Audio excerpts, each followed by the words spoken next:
नमस्कार बंधुगण साधारणतः गरीब लोक मैंने निज भविष्य को नहीं अधिक चिंतार रही था। दिन मजूरी कर जहाँ टंका आणती ताहा परिवार प्रतिपोषण में खर्च हो जाए। भविष्य टंका संचय कर रखा संभव हुए ना।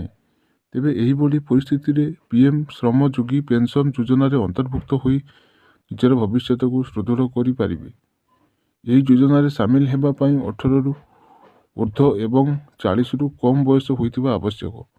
तेबे जदि आपण यही योजन सामिल होती एवं आपण बयस 18 वर्ष तेबे आपण को मासक मात्र 55 टंका देवाक पड़ो, अर्थात दैनिक 2 टंका देवाक पड़ो।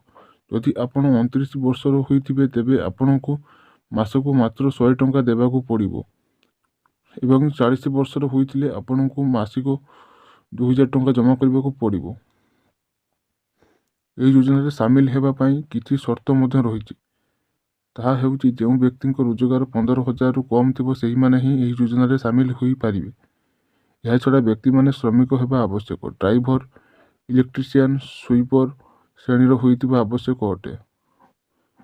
यह सहित बयस सीमा 18 वर्ष रु 40 वर्ष भितर रहा आवश्यक अटे।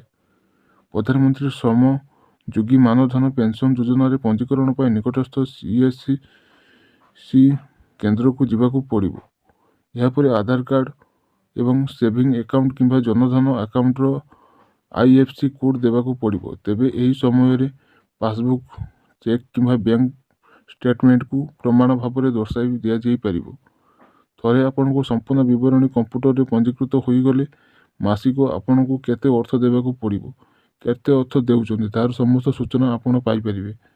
प्रथम दफारे आपण को नगद आकार किछि टंका देवाक पड़ो, पर अकाउंट खुली जीवो एवं श्रमयोगी कार्ड भी पाइपर। आशा करी भिडियोटी आपको सूचनामूलक जानी। भिडियोटी भल लगे भिडियो को लाइक एंड आमर चैनल को निश्चित भाव सब्सक्राइब करदे।